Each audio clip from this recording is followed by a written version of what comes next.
दिल्ली उच्च न्यायालय ने अग्निपथ योजना को सही करार देकर उन सबके इरादों पर पानी फेरने का काम किया जो राजनीतिक कारणों से इस योजना का विरोध करने में लगे हुए थे। यह सहज ही समझा जा सकता है कि इस योजना का विरोध राजनीतिक लाभ के लिए किया जा रहा था। इसी कारण उसके विरोध में तरह तरह के कुतर्क दिए जा रहे थे। कई बार तो इन कुतर्कों का स्थान बेहूदे बयानों ने ले लिया, जैसे कि हाल में बिहार के सहकारिता मंत्री ने कहा कि अग्निपथ योजना के चलते देश की सेना नाकारा हो जाएगी। वह यहाँ तक कह गए कि जिसने भी इस योजना का प्रस्ताव बनाया हो उसे फांसी पर चढ़ा दिया जाना चाहिए।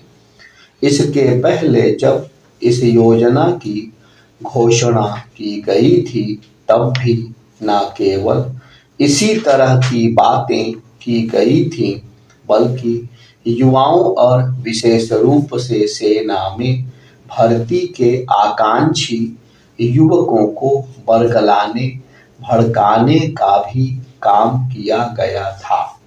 इसी कारण इस योजना के विरोध में देश के कई हिस्सों में हिंसा भी हुई थी। यह मानने के अच्छे भले कारण हैं कि इस हिंसा के पीछे स्वतः स्फूर्त आक्रोश के साथ ही कुछ लोगों की शरारत भी थी। यह कम आश्चर्य की बात नहीं कि इस योजना के खिलाफ विभिन्न उच्च न्यायालयों में करीब 2 दर्जन याचिकाएं दायर की गईं, जिन्हें सुप्रीम कोर्ट ने दिल्ली उच्च न्यायालय को भेज दिया। उसने इस योजना को सही करार देते हुए कहा कि यह राष्ट्रीय हित में है। यह समझा जाना चाहिए कि अग्निपथ योजना यह सुनिश्चित करने के लिए बनाई गई है कि हमारे सशस्त्र बल बेहतर ढंग से सुसज्जित हों।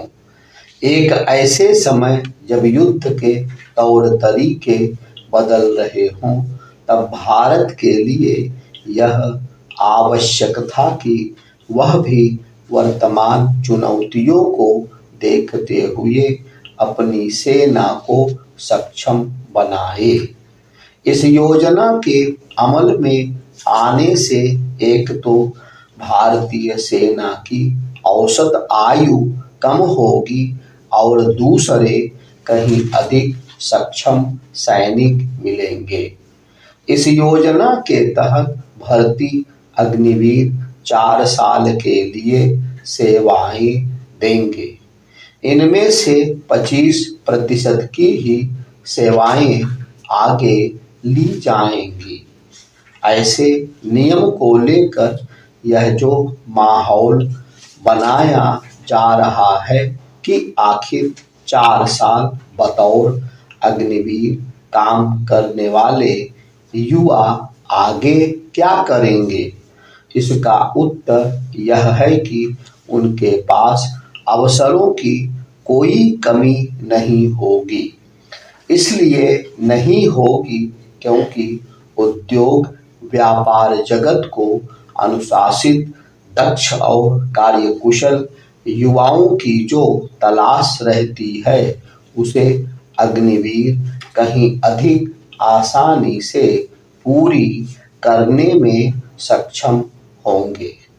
4 साल का सैन्य प्रशिक्षण अग्निवीरों को बेहतर नागरिक के रूप में निखारेगा।